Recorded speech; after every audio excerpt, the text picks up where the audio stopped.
when I was saying something, it just sounded for a minute that I was getting an echo.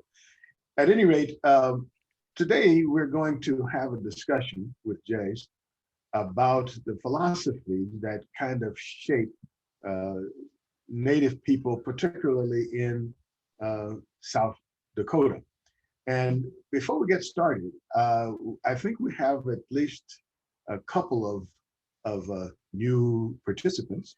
And so I'd like to kind of go around and have other people just introduce themselves, at least say who you are, and tell me anything that you know or think you know about Native beliefs. If there's anything that you can think of that you've heard or someone's told you or you've observed in terms of, sometimes people's beliefs are more accurate when they do what they believe than what they say what they believe. That's been my observation anyway. So what kind of things have you observed or heard that is relative, you think, to Native beliefs? Let's start with, well, on my screen, Betty. Good morning, everyone. Jace, it's so nice to meet you like this. I have a lineal descendancy from the Sisituan Wapetuan. My great-great-great-grandmother was from northern Minnesota, and she was living on the Lower Sioux Reservation at the time of the uprising. So we have a very interesting history. As far as something I have observed since I have had this last 10 years or so to come to know my relatives, I'm always struck by the, in homes and families and situations where it seems to me that they are living quite a bit in what I call the traditional way, as opposed to the way that I've grown up and lived. I admire so much the way they raise the children. The children are given a great deal of freedom and a great deal of a sense of security, and they're raised more quietly. And it's just a nice atmosphere to be in a family with children all around, but they're free to run outside and play around and do all that if they're in the right place. But that's one thing that I like, is that the children are so loved and respected, and yet their behavior is very appropriate. They're nice to be around. Okay. Deb Grady. Excuse me, Deb. If for some reason you choose not to say something, or you would rather not talk, that's okay. If you put it in the chat, then I'll know that you would rather not to say anything. But otherwise, I would like to hear what you think. So I'm sorry, Deb, for interrupting. That's okay. I'm Deb Grady. I'm from Sioux Falls. I grew up in Little Town, Iowa, Cushing, Iowa, then Holstein, and then graduated from Strom Lake, all lily white. So I'm almost a clean slate. You can teach me anything. So that's where I'm coming from. I need to learn a lot of stuff. Okay. Thank you for that, Deb. Jennifer. Good morning, everybody. I'm Jennifer Widman. I'm with the South Dakota Humanities Council. I'm the director of the Center for the Book there. I grew up in Pierre, so that's very close to several reservations in almost every direction. And there was a pretty significant Native American population in the schools I went to and in the places I went. And yet I feel like I didn't really know much of anything for a long time. I don't think I ever went to a powwow till I was in college. And I don't think I really knew a lot of Native history from this area. I know we had some classes on it at one point or another, in school, but they were pretty, skimming the surface kinds of things. I feel like I learned a lot more in college, partly from Professor Dr. Chuck Woodard, Ryan's dad, who I did a lot of Native American literature, which included history and culture. I now am very fortunate to have a Lakota sister-in-law and 4 wonderful Lakota nieces, and I could go on from there and where that goes. And I feel like I've learned much more since then, but there's a lot more to learn. So I'm happy to be here. I also feel proud and pleased that the Humanities Council does try to incorporate the work and the history and the culture of the Osheti-Shakoween in all of our work as much as we possibly can. And Jace has been very helpful with that as a scholar and a festival volunteer and many other things. I would say, you know, when I think about Native philosophy, one of the things that stands out to me, especially since we're thinking about the environment today, is the idea that it's much less hierarchical. You know, this old European idea of the great chain of being, and everybody has their spot on the ladder, and humans are here, and the animals are lower. And the Native philosophy in most tribes seems like it's much more circular and much more even. So I appreciate that very much and try to think about that. So. Okay. Naima. Yes. First, sister, I want to say, even though I am not white, and I was, and we are a part of all of that. We have that indigenous relationship. But I want to say, I am really, really sorry for what happened. I apologize on myself, from my family, to you, your family, and the entire family. I went to Sundance. Our family went to Sundance. Let me back up. We were foster parents, and we had Adrian down at Turtle Island grab me and my husband and our 6'2" Native young man and say, "Why do you have him?" And I said, "Because they thought we were okay." And if you know her, you know she was saying things such as, "Okay, well, let's talk, let us learn." So we went to powwows and we went to Sundance, and the Poe family, and you know he just passed last month. Yeah, he just passed last month.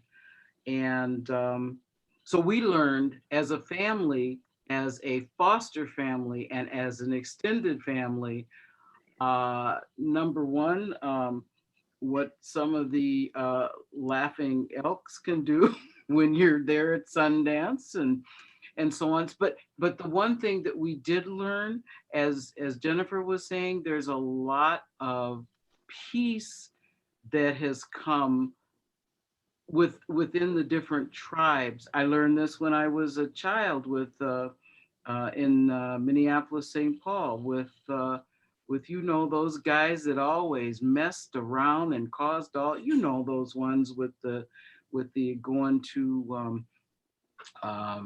what I'm trying to be remembering. I cannot remember the brother's name. It was a red schoolhouse there in Minneapolis, off of Franklin. Belcourts? Belcourt. Girl, we're right there, aren't we? The Belcourts. Yes. And he's the one, Clyde is the one that taught me that we were all the same. We're one people. We believe in nature. We believe in like she was saying, less of a hierarchy, and we all had our asses kicked. But we worked together, and that was the thing that was so. The Belcourts influenced me so much to understand a little bit more about how we're related, and so. Yeah, that's what I understood. That's what I've learned over the years, and I'm still learning, because Drapos have taught me so much. I miss Galen daily. I do, because we live right down the road. We're in Elkton, they're in Ward, and our kids were together, and we're all still together. And I haven't seen Annette in a week, but yeah. So I'll just stop now. Thank you. Thank you. Alphonse. Hold on, I'm coming up. All right. Yes, my name is Alphonse Keesley. I'm in Colorado and have been graciously welcomed or included in these regular discussions. And as far as experiences, I've been fortunate enough to work with. All right, I'll stop cutting seasoning. I've been fortunate enough to have a multicultural environment in which I've worked, and a couple of my bosses at the university were people, let's see, both were from South Dakota, I think. So one of the things that really struck me when I first started working with these gentlemen was a discussion that we had about the difference between what AIM was interested in, the American Indian movement, and what the civil rights movement was all interested in. And that it wasn't, the goals were not necessarily the same, that there was something that was quite different about what this idea of integration was going to be, as opposed to self-determination. And that was a really important discussion and idea that has stuck with me for a long time, in recognizing that the aims of the, and no pun intended there, the aims of different communities in the United States were quite different, and so forth. And so that's always been an important factor for me when thinking about certain kinds of educational experiences that I've been associated with different people. Our campus has a Center for Native and Indigenous Studies. And so that's another place where I've been understanding more about indigeneity and what that really means, and so forth. But the simplest thing that I learned a long time ago, and still think may hold true, or I don't think I was misled, was this notion of the generations, maintaining a view that is generational rather than in the moment for those of us who are alive. That Native thinking is not about just a single individual or a single group or a single time period, but much more across time, and the way in which ancestry is important in that way. So that's me and what I think I've experienced in my time with my colleagues. Thank you. Okay. Thank you very much for that insight, Alphonse. I don't know who Lakota's phone is, but but if you would like to introduce yourself, we'd love to hear from you.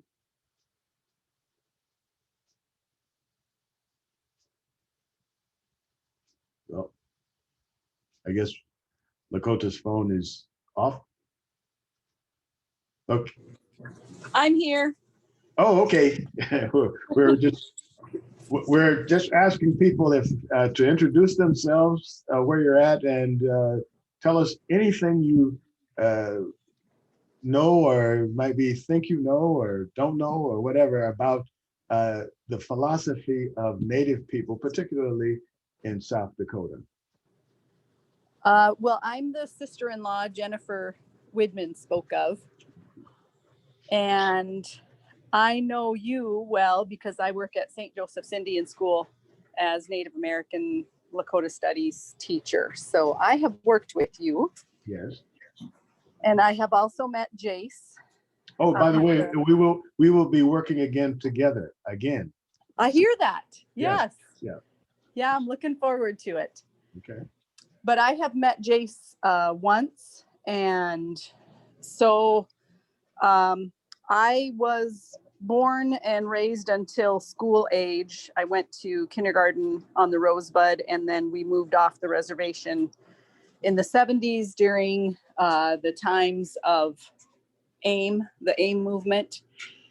And so I was not raised traditionally, so to speak. And that has caused me to have the passion to want to teach that to kids so that they can carry on conversations about who they are and know their traditions, so to speak.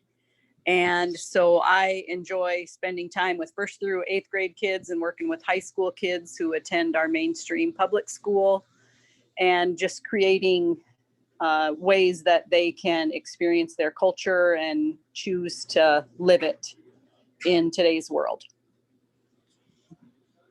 Okay, thank you very much. Andy? Hi, everybody. I'm Jennifer's little brother. And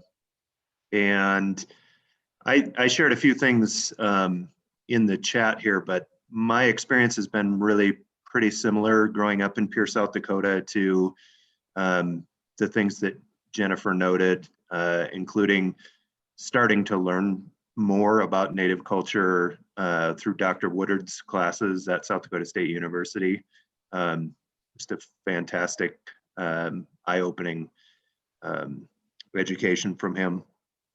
And I now live in and work in Colorado, and I noted in our chat here that I work for the Colorado Department of Public Health and Environment, and we are currently undertaking a lot of efforts to try to identify places within our workplace where white supremacy culture is sort of leading the way, and trying to understand where white supremacy culture is leading and how we can dismantle that to try and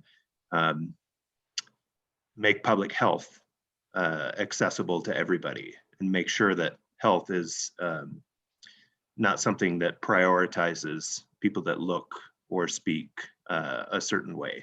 And so I think that sort of reflects on the value that I appreciate about Native culture generally, and what I observed in South Dakota, which is a value for all voices, and not the loudest voices in the room, or the voices in the room with the most significant title or best educational pedigree. So those are really the things that I value. I appreciate the conversation here today. Okay. Excellent, excellent. Well, Jace, now it's our turn, or mostly your turn. So now you have a stand. Oh, wait. We didn't get Ryan. We have to get Ryan on the stand. Hi, everybody. I'm Ryan Woodard. I work with the South Dakota Humanities Council, and Lawrence and I kind of started this program a few months ago, and we're so happy that all of you, especially new people, joined us today. My dad is Charles Woodard, who has already been mentioned a few times. And I grew up in Brookings, and I obviously learned a lot from him about Native culture. One thing that really stands out to me is the strong oral tradition that they have. And I'm really into books and storytelling, so that's of particular interest to me. And, you know, the way that they sort of pass their knowledge down to different generations through oral storytelling, kind of relating to what Alphonse was saying a little bit. So. Okay. Well, Jace, I don't know where you would like to start, and I'll defer to you. I have a lot of questions, but I'll defer to you. Is there something that you feel that it's let's say top of your list that people could take away about Native philosophy, or at least an overview, to give us a framework or something like that? Okay, I will start by, I always keep a notepad by my my bed in my room, just in case something happens to me. I have an interesting dream, or or something comes to me. And this morning it came to me that this is what I was supposed to share with you this morning. So I hurry up and sat up and I wrote it down, but this is what was said to me. We sit in the lap of our grandmother. We are born with the help of a grandmother. We learn from our grandmother, and I think grandmother is plural, and we die in the lap of our grandmother. So the cycle repeats with each passing generation, just like somebody had mentioned generations. We are taught to be generous, to give more than we take. Just as Grandmother Earth gives us many gifts so that we may live, we are grateful for her generosity and we reciprocate. We are sorry for how we have taken care of Grandmother.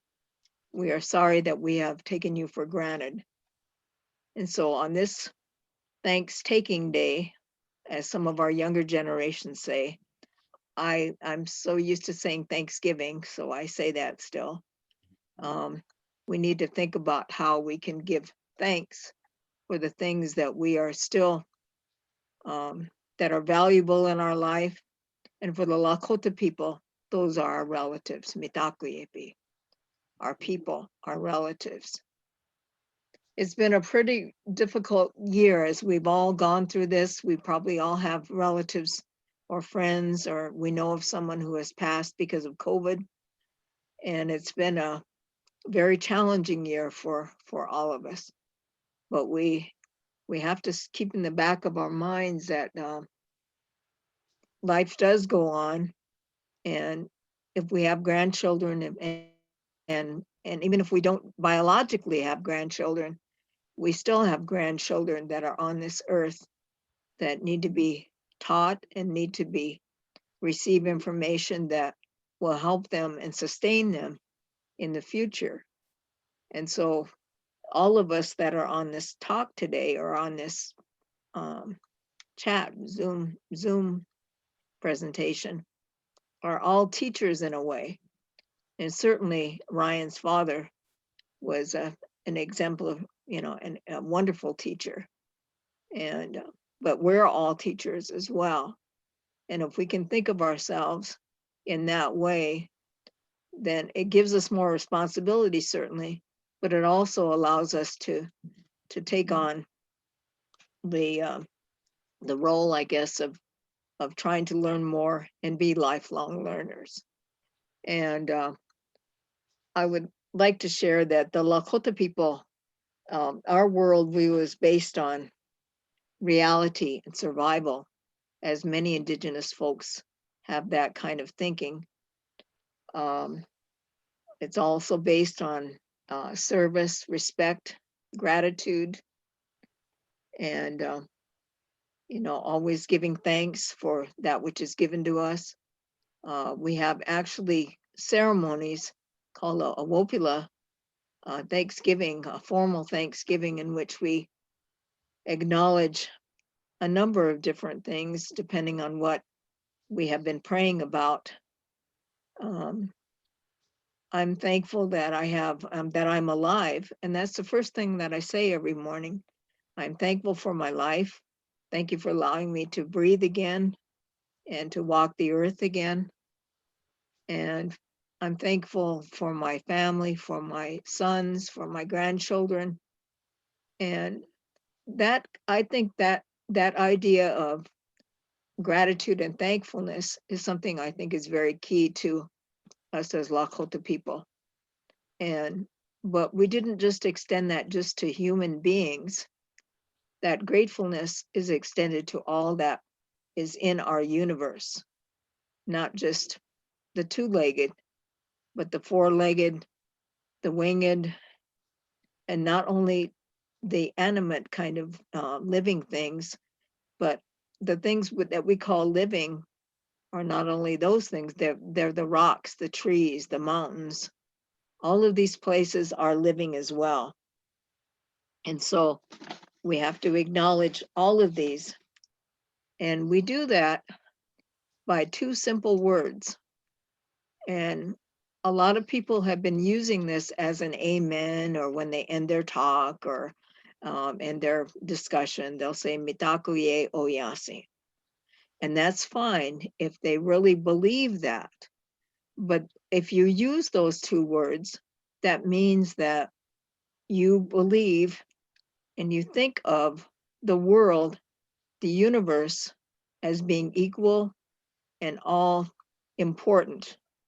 There is not one that is more important. I know it's a little bit disconcerting sometimes to think that we as human beings are not the most important thing, as I think Jennifer or somebody said, that hierarchy, that we're not on the top of the food chain or the food list or what hierarchy. I've always had a problem with hierarchy and bureaucracy, but we are all equal in this chain of life, in this universe. And so when we think about our relatives, those relatives are stones. When we're bringing stones into a sweat lodge, we are thanking the grandfather stones for their life, and so that we continue to give and be blessed by the water that's placed on those rocks, so that we can breathe that water and breathe that steam that comes off, so that we can be renewed again. And so when I think of the Lakota people, I think of us as great observers of nature and understanding that those animals have something to teach us as well. The plants have something to teach us. The trees have something to teach us. I get really excited when, this is what grounds me and helps me to be a better person, I think, and a better grandmother or a better mother, is by walking in the land and sitting on grandmother's lap. That actually sitting down and feeling her heartbeat. That's what connects me to the land, the trees, the rocks, but it also connects me to my relatives all around me, my human and my non-human relatives. It's just a short introduction. Yeah, well, thank you for that introduction. Now, if we look at I'd like to start with the interaction between people and nature. How does that play out in today's world? What are the let's say the sticking points or friction points, and what are the ways that it slides along nicely?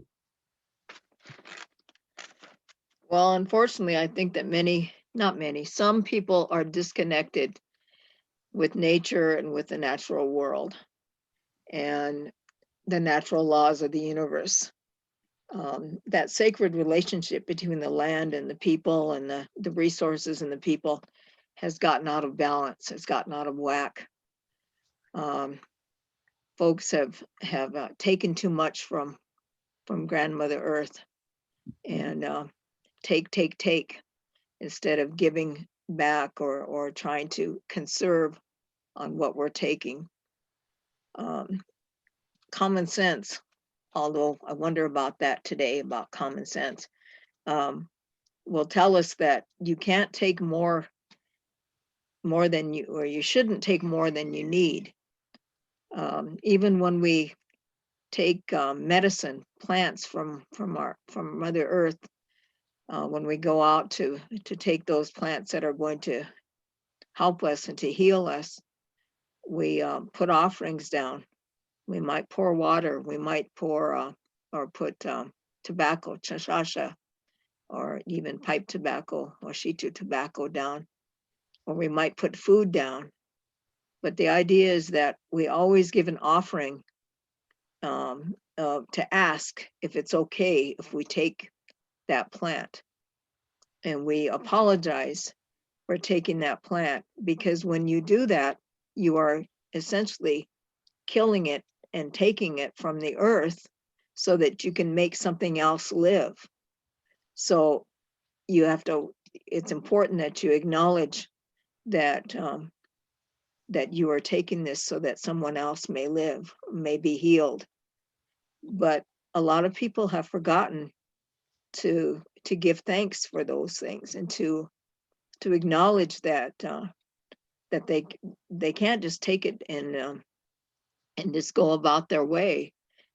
And if that person is doctored, is healed, then they continue that reciprocal kind of the cyclical exchange of giving and taking by having a wopila, a formal Thanksgiving, especially if they've prayed for something that is really difficult, really hard, like someone is dying of cancer or somebody is on a ventilator in the hospital because of COVID.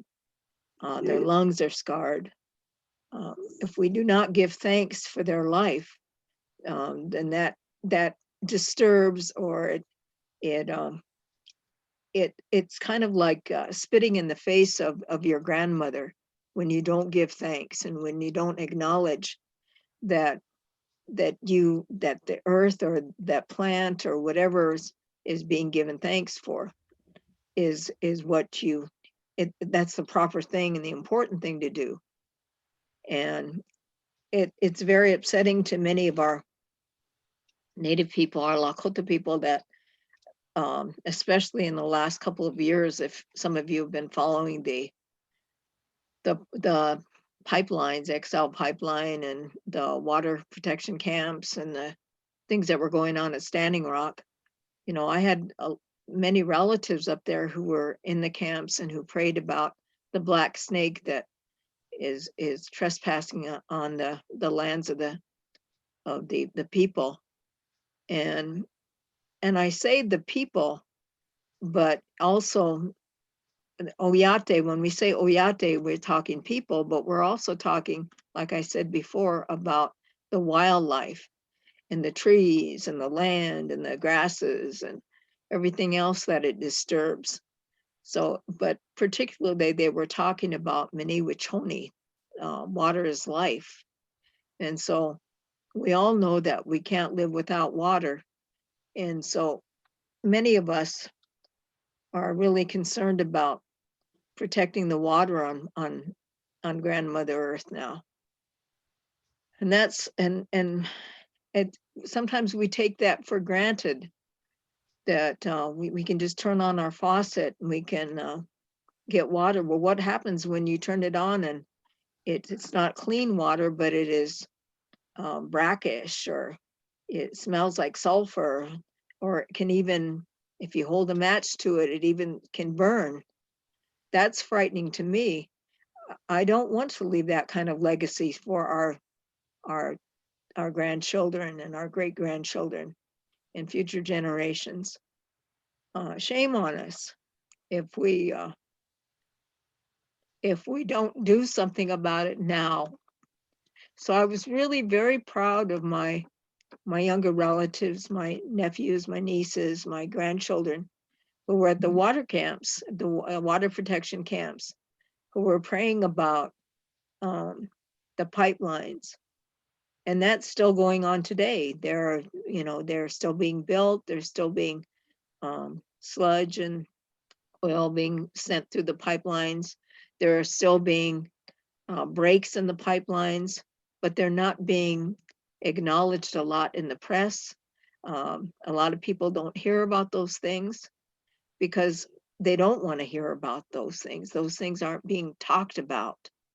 The oil spills and things that are happening in reference to those. So I believe that, we need to think about a switch in thinking from taking and not giving thanks and using these gifts as a commodity, but thinking them more as a precious gift and to be used wisely and take only what we need. Even in the plants, as I mentioned, if you take a plant, you don't take all of the plants that are in front of you. You take some of them and you leave some to grow still. Even the food is the same way. When you're taking food, timsila and turnip digging, you only take a few of this. I call it a timsila tioshbai because they grow all together. If there's one, then there are several around. So tioshbai is extended family. So those resources, I think, need to be thought of more as to be protected and taken care of and acknowledged. And we need to reverse our thinking of taking so much and not and trying to not be such consumers, I guess. And consumerism is something that really bugs me. I'm one of those gals that goes to the second time around shops and wears those kinds of clothing, but I don't care as long as it covers my body. They're clean and I'm okay. I don't need brand new fancy clothes or anything. So I think, I don't know, that's just my thought, is that we need to give more thanks for that which is here so that we can have it for the future. Have you seen any kind of any examples of where this kind of philosophy, ideas are still being practiced? Can you give us some examples of that? Well, the things that I'll stick closer to South Dakota. There are all kinds of examples worldwide, and there are examples regionally and nationally. But I'll try to stay closer. Although I do want to say something. I'm going to take that back. I've been following the Arctic National Wildlife Refuge and the Gwich'in people in the Northwest Territories and in Canada and the Inuit in Alaska and in Canada. But the wildlife and the boreal forests and the waters up there, I've been covering that and thinking about that since I've been in college, my first days of college in 1969, 70.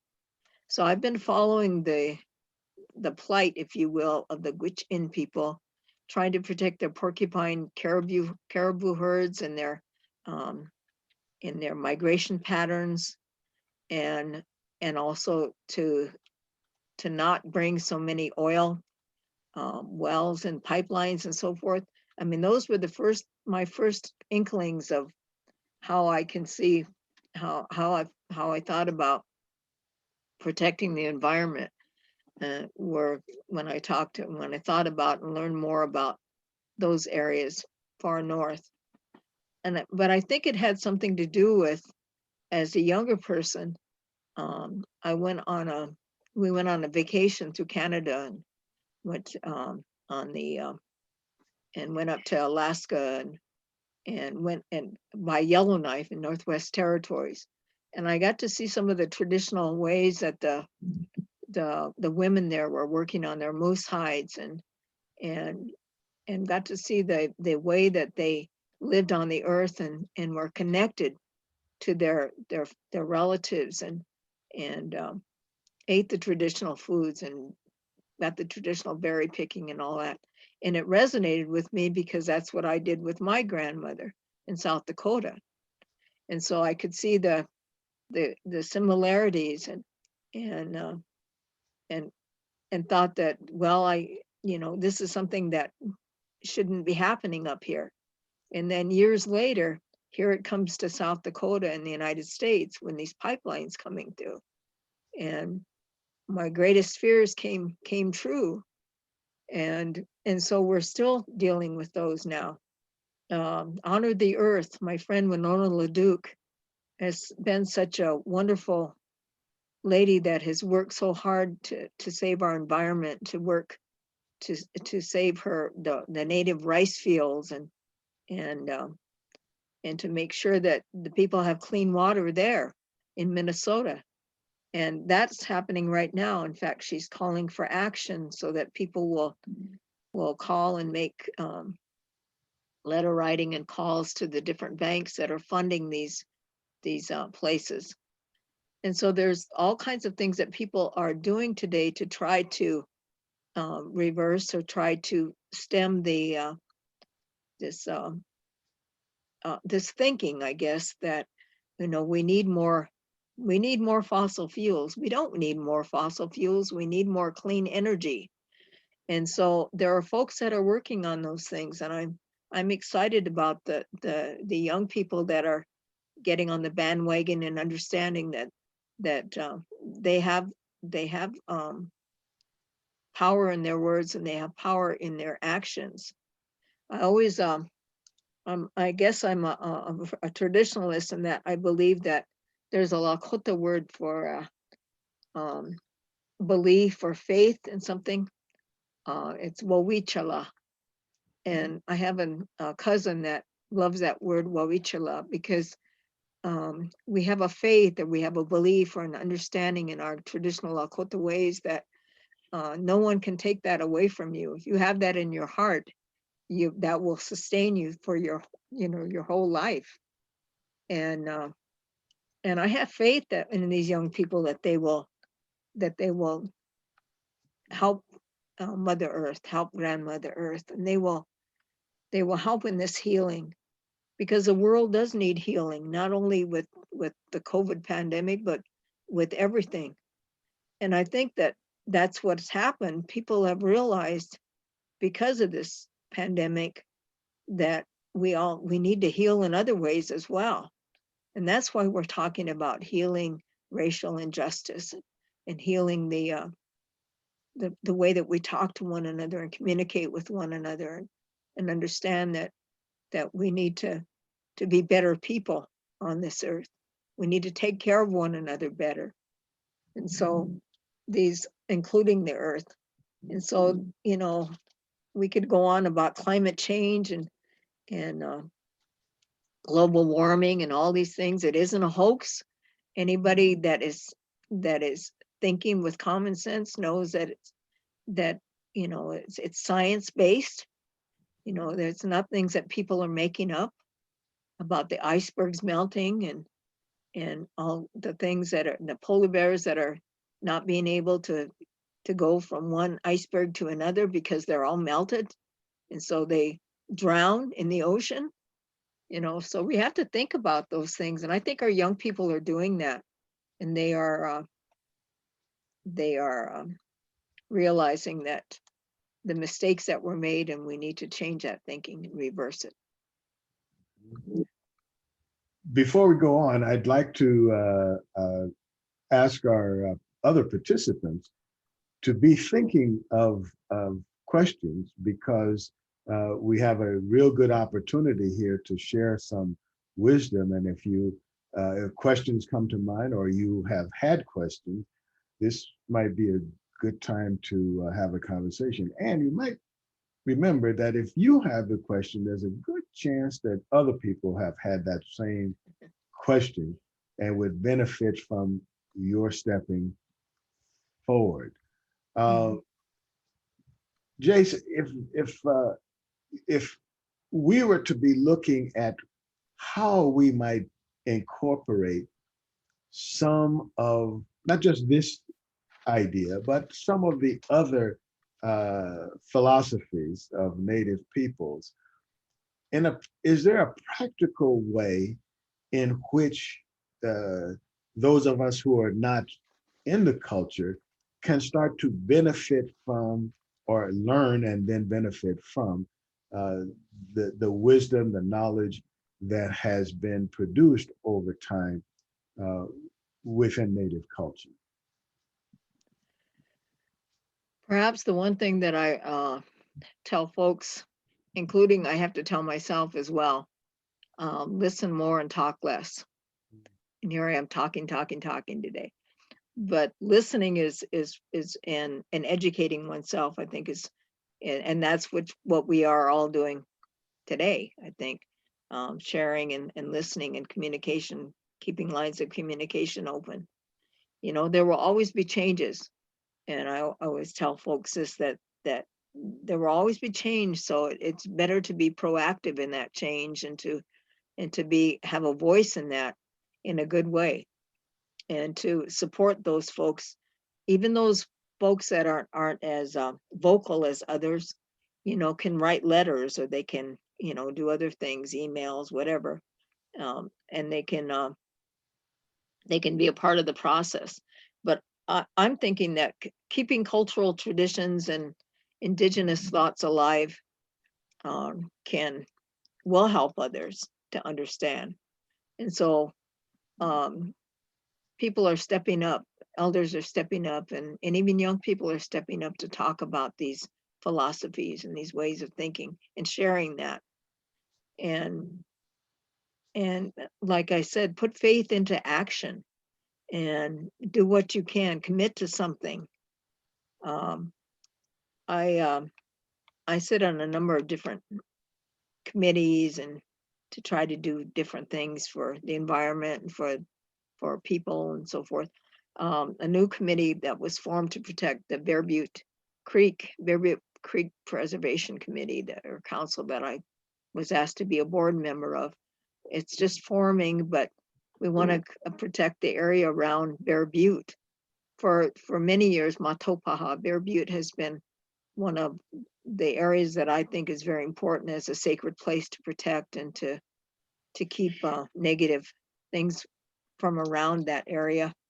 And it's been a real struggle. We've gone to many Meade County Commission meetings and talked and given oral testimony and written testimony, but it's been a real education for, I think, for those folks, but also for us, learning the different rules and regulations and all the things that the state has to hopefully protect our wildlife and our waters and our places of importance. And awareness, developing relationships with the land and with other peoples. I think that's really important. And leaving resources in the ground for future generations, I think, is a fairly obvious one. But I was heartened because I read recently that the Trump administration denied a permit for gold and copper mines in Alaska. I think the Pebble mine area. I've been following that as well.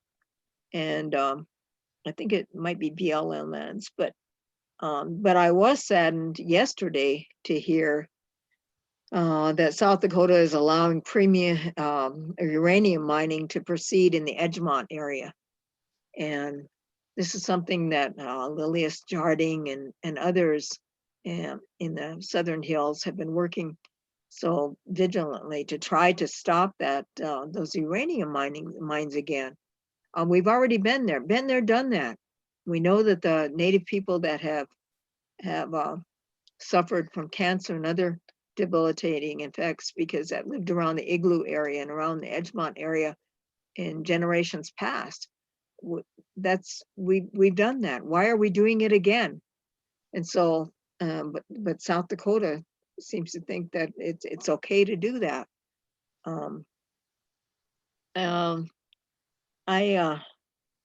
Another thing that I think folks can do is like they can attend more public meetings, and if they can speak and if they do their homework and come in and talk about something, like I say, put your faith into action and try to do something to make change in the world. I was happy also in Spearfish Canyon. There was a gold attempt to do more gold exploration mining on the rim of Spearfish Canyon, and the Spearfish Canyon folks, their society there, stepped forward, as well as other residents in the area and in South Dakota stepped forward to say, no, we don't want another gold mine in the Black Hills. We've already got Wharf still, they're still doing gold mining. As you all know, Homestake is closed. And so that is done, but there was another company wanting to come in and find have a gold mine. there, but that was denied by the Lawrence County Planning and Zoning Commission recently. So there are some positive things that are happening, but then there are also negative things still happening as well. And there are still Superfund sites that are occurring in the Cave Hills area, for example. I don't know if any of you have been up to around Buffalo or around Ludlow, or that's in the Southern Hills, but in the Northern Hills, there's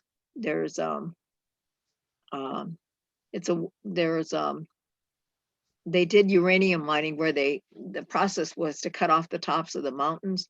Anyway, there's still a Superfund site. And every now and again, I'll call and ask, are they still cleaning up the site at, for the Northern Cave Hill? I said, yes, Jace, they know my voice now. I said, yes, they are. They're still cleaning it up. And this happened in oh God, they've been cleaning it up for about 30 years now. They're still cleaning it. In fact, there are signs posted. I have a colleague that does rock art. She's a rock art specialist, and her name is Linnea Sundstrom. And she goes there once in a while to do her research, but she can only go in there, and anybody else can only go in there. The maximum is 8 hours in that area, and you can't go back there for another year, 365 days. You have to wait a year to go back to that site because of the uranium is so high there still that you can become sick if you do that. And she's asked me several times, Jace, you want to go up and look at the rock art firsthand? And I said, I love you, Linnea, but no. You do your research, and I appreciate that. And you do your photography of the wonderful site there. But I have enough health issues going on. I don't want to have any more issues. So that's still happening. So that's kind of a sad thing, but it's still happening. In Rapid City, there's a group called Clean Water Alliance, and the map I sent to Lawrence is a map that was put together by Carla Marshall, who was part of the Clean Water Alliance, and she was a Lakota girl from Cheyenne River, and she was a student at Black Hill State at one time. Anyway, Carla is really passionate about the environment and the earth and protection, and she's done some good work with that organization, and including this map that I thought would be a nice map to share with the folks if they wanted it. But they've along with Clean Water Alliance, they've started a coalition, or a coalition was formed with a number of groups around the Rapid City area, recreational groups and other interested people to protect Rapid Creek because and the aquifers that are below South Dakota. So again, clean water and thinking about the forward thinking. I think that's what we have to think. The Lakota people and the Onondaga people and other tribal peoples believe that the seventh generation thinking, that you make plans and you do things for the next 7 generations. And I think that's important to think about that when we're doing our actions and thinking about future generations. I did want to make one comment on the Onondaga. I have a good friend who is Oneida, and she's part of the Haudenosaunee people in New York. Anyway, they have, unfortunately, this is something that I think is really kind of sad, but they are looking at it as an opportunity to make something change. And what they do is, like many Native people do, is we pray about things and we ask the Creator to help us to do things in a good way through prayer, and so that things will happen in a good way for our people and the environment. And so there's a lake there. It's called Onondaga Lake. And unfortunately, it is the most polluted lake in the United States. And they don't want to have that lake is being thought of as the most polluted. They want to switch that around and flip it around. And so there's a little book that they put out, a little pamphlet. I just want to read a little bit from it. And they talk about all the things in the universe, but the first page, they talk about the people. From time immemorial, our ancestors lived near Onondaga Lake. The lake, its waters, plants, fish, shorebirds, and animals are an intrinsic part of our existence. Long ago, the peacemaker brought together the 5 nations on the shores of Onondaga Lake to bury the weapons of war and form our government. The Grand Council of the Haudenosaunee Confederacy meets at Onondaga. The lake is the living sum of everything in its watershed: the fish, the people, the plants, the soils, and tributaries. Onondaga Lake provides water which should be safe for drinking. Fish and birds make their home in and around the lake. Food and medicinal plants grow along the shores of the lake. The lake was a place for people to fish and hunt. It was a place for children to play and swim and learn. Delegations would arrive at Onondaga for Confederacy meetings by traveling along the Seneca River to Onondaga Lake. We are carrying out our responsibility to the lake. We take our children and grandchildren to important places around the lake and teach them the proper names and stories for them. We have our own name for the lake, one which conveys the respect and sacredness of the place and the proper relationship with it. Someday we hope to share this knowledge with our neighbors. We will work to remove the contamination from the lake and surrounding land. We will ensure that the lake is clean enough to drink the water and eat the fish. We will strengthen our culture and begin healing. On this we agree. And so the whole charge of the Onondaga people is to reverse the negative things that happened around the lands, that the water that was polluted by factories and so forth around their precious lake there.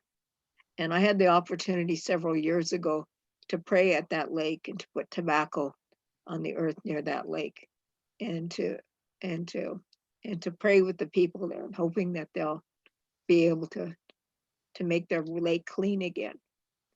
So everywhere I go, when I visit different places, different tribal nations, including West Africa, when I was there, I would put tobacco out and thank the lands there, and thank whatever resources they have there, to give thanks for those things. I think that's important.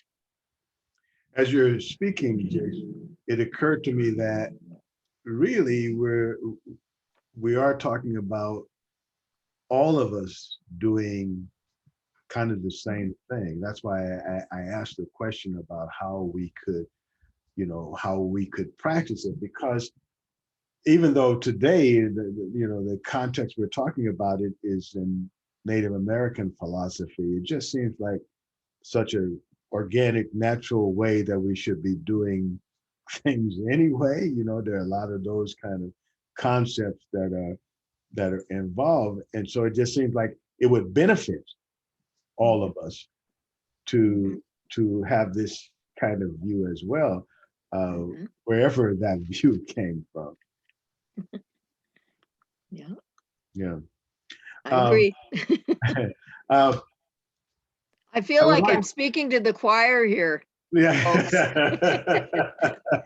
Now we can all sing in harmony. Yeah. I would like to give our other participants a chance to ask some questions. If anyone has questions, please speak up. I would just like to throw in the success of the group who called themselves the Cowboys and the Indians. Right. On the South Dakota-Nebraska border. Mm-hmm. They set up a camp and they bonded together, and they've really done a lot together. Yes, I agree. Bold, Nebraska, I follow their work as well.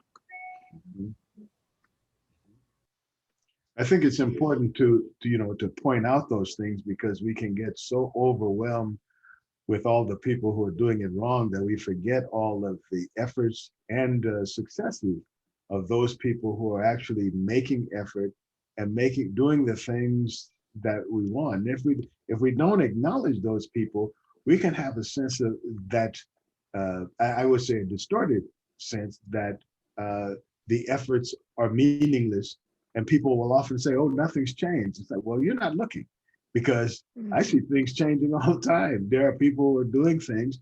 Is it all solved and we can sort of go back to watching cartoons? No, we're not there, but there is, I would say that there is progress. Anyone else have any comment or questions that you would like to bring forth? I wanted to mention one quick thing that just happened today that I don't know if any of you have seen. I didn't see it. I just read about it after the fact. But apparently, here we are on Thanksgiving. We've got the Macy's Thanksgiving Day Parade, and it's, there's been so much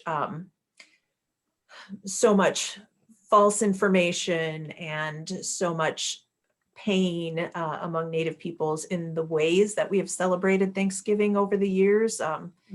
From racist kids' Christmas plays to, all sorts of different arguments. But I saw, even though I didn't see it actually happen, that a group did a land acknowledgement at the Macy's Thanksgiving Day Parade and a blessing in Wampanoag. And I hope to see that later, but it was an Indigenous theater group, I think, helped to organize it, and the Wampanoag people were those who kind of led it. And I thought that's, a start. That's something very different from what we'd normally see at parades. And I thought that's a little bit of progress. It's just at least to make people think about it, even if there's so much else yet left to do. So I don't know if anybody actually saw it. I wasn't watching the parade, but I heard that it happened, so I may try to go look for the video later. So, Yeah, check it out. Yeah. That acknowledgement, what you talked about, the land acknowledgement, a lot of different institutions, such as colleges, universities, are also doing that in their mission statements and in their documents. I know that I was kind of surprised, but not really, at the University of North Dakota when I read my alumni review from there, or I don't know what it's called, but anyway, their newsletter talked about acknowledging the indigenous lands of those tribal peoples that are in North Dakota and the region. So I thought that was interesting that they were one of the first in this area, as well as I don't know if the Alphonse is still here, but I think the University of Colorado did that as well, I believe, a land acknowledgement. And is that right, Alphonse? Indeed, that's correct. And it's on a lot of the documents. I don't think there are many events that go on where there isn't a land acknowledgement on the campus.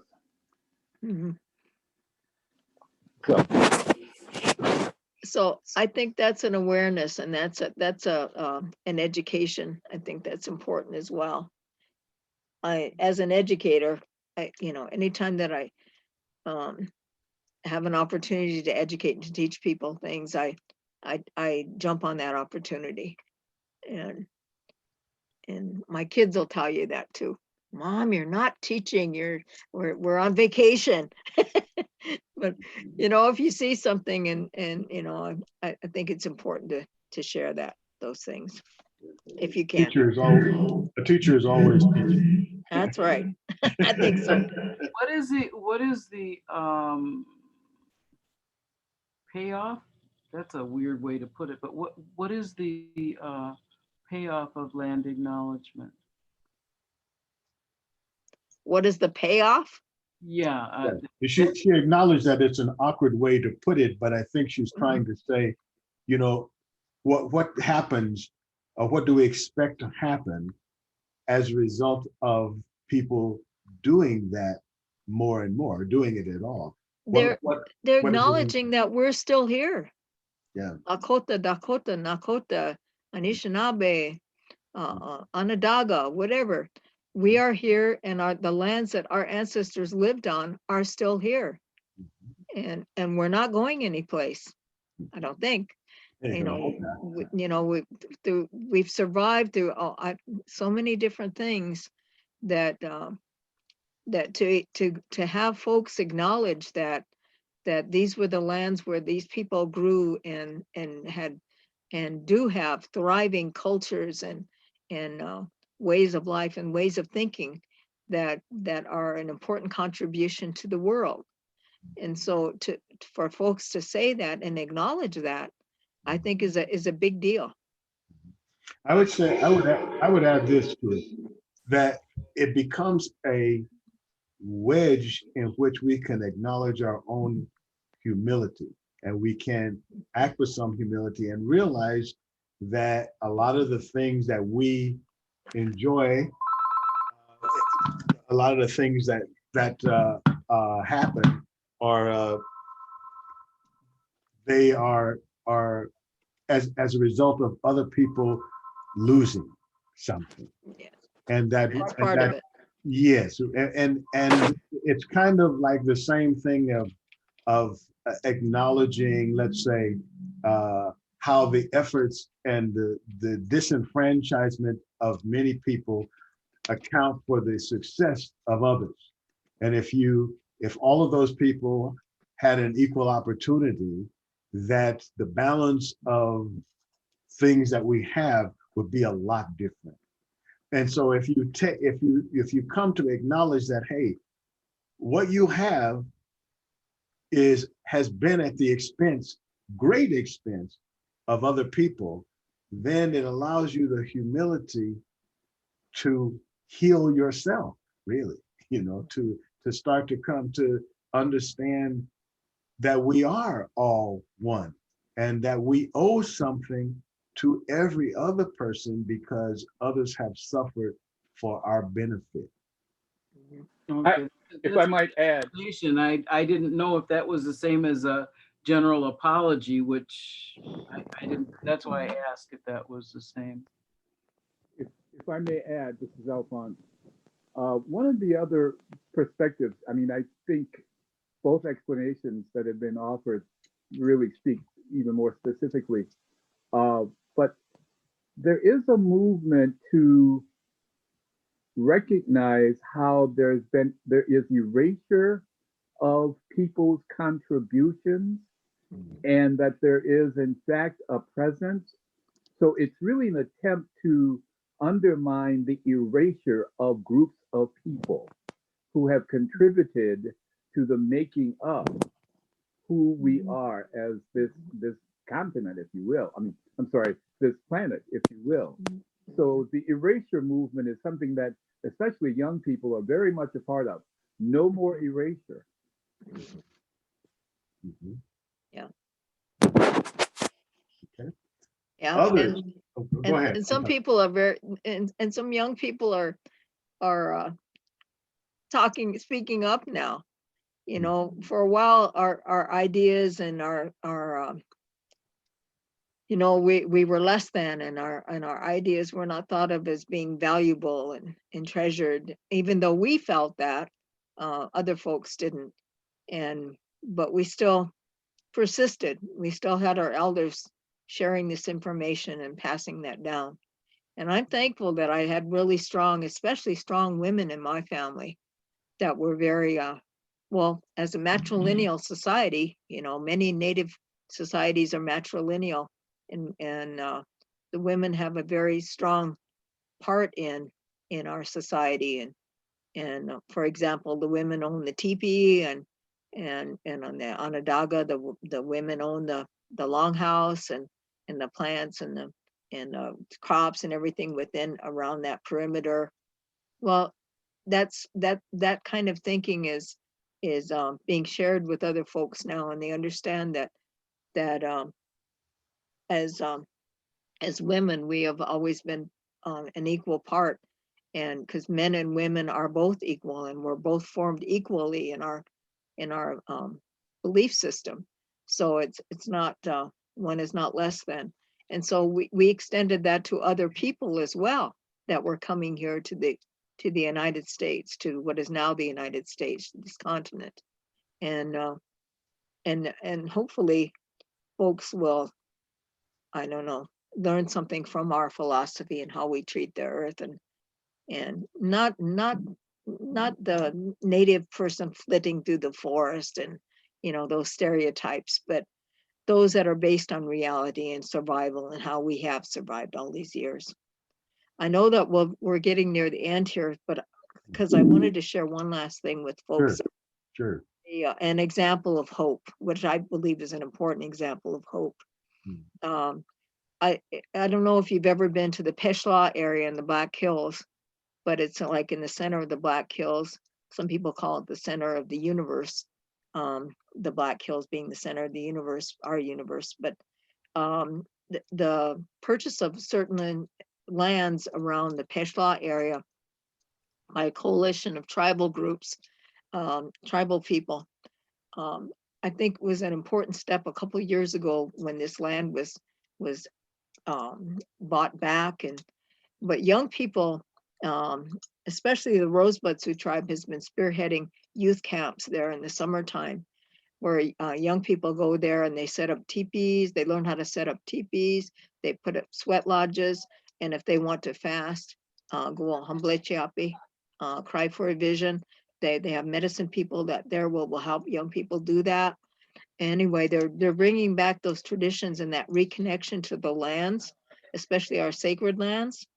And but in that area, in the Peshawar area, we had what was called a spring renewal ceremony, or some people called it a wiping of the tears ceremony, or a releasing of the soul, or wiping the tears. But anyway, it was an important ceremony that was held in the Black Hills and is still being held in the Black Hills every spring, April, around April usually is when it's held. But what happens here is part of it is mourning, but they mourn the loss of all life forms on Earth during this time. So the people that collect there pray about that, and there's some it's not tribal land, but there's an altar area that has been set up in that vicinity, and when the people go there to pray, or at other times of the year too, but mainly at this renewal ceremony, the things that were lost in the last year, people's lives that were lost, your relatives, your human relatives, were mourned, and you would wipe off the tears of the relatives who had lost those relatives, and help them ease them back into the Tioshbai. But not only that, they mourned the loss of the animals' lives that they took. So they prayed for the souls of the animals that they took so that they can live. They prayed for the plants that they took from the earth, that they killed so that they can live. And they pray for everything in the universe during this time. So it's a really wonderful ceremony in which we acknowledge all life. And it's a real blessing to be a part of that healing. And I'm just so happy to be a part of these ceremonies that our people still do to acknowledge all life. Because truly, when we say, Mitakuye Oyasi, we really mean that. If you say that, it's a prayer in itself. If you say that, then you are praying for all human beings, black, red, yellow, white, and all life in the world. And so not just in South Dakota, in the Black Hills, but the universe. So we're praying for stars and everything else as well. That being included in the whole universe and recognizing that we're a part of it some people see that as kind of diminishing, but I see it as empowering. I do too. It's like when you find that you're a part of this thing, it to me it gives you a sense of being connected to everything. But for some people, I've noticed it's like being a drop of water and then falling in the ocean. You can have a sense that you no longer exist. It can feel like, for those people, it seems to feel like death as opposed to connecting. And I struggle with how to let's say, um, give a different perspective to people with, that it doesn't have to be, or in my mind, it's not a suffering and it's not a loss, because humans have built-in loss aversion. We can see that happen in the brain. Uh, so so the question for me is like, how do we get that underlying feeling that I think you've been talking about today, Jace, is that sense of being connected and recognizing your connection with all things, with all people, with all the stones, the stars, and all of that. Do you have any parting thoughts as we near up on the end of our hour here, of how that might happen, or what experience you've had as a teacher in trying to impart that idea? Well, as what I do every day is when I get up in the morning, I do my prayers and I give my thanks for my life. I put my tobacco out, my chashasha. I come in and I smudge myself with cedar, sage, sweetgrass.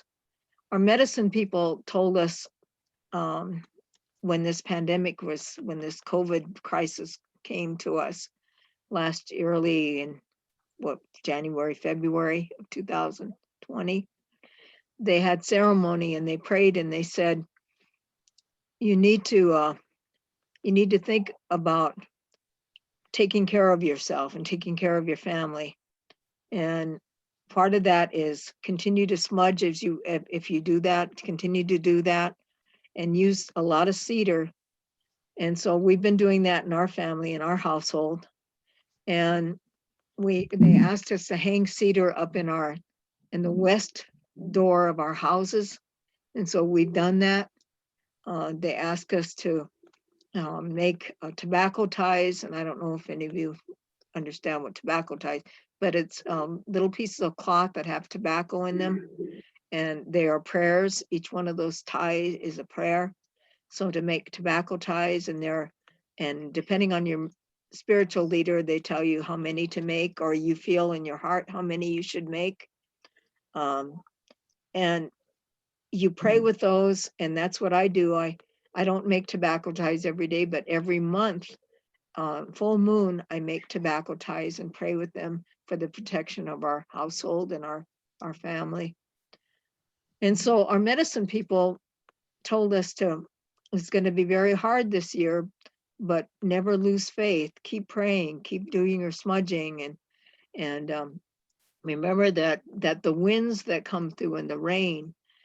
Some people get really scared when the powers of the west, when the wind and the blizzards and the waters come, and it's frightening to some people, and certainly it is. But you have to think of the wind as being a cleansing. So we've gotten a lot of wind, I've noticed, in the last year, and I've been thankful. And I remember to thank the wind for coming here and cleansing us.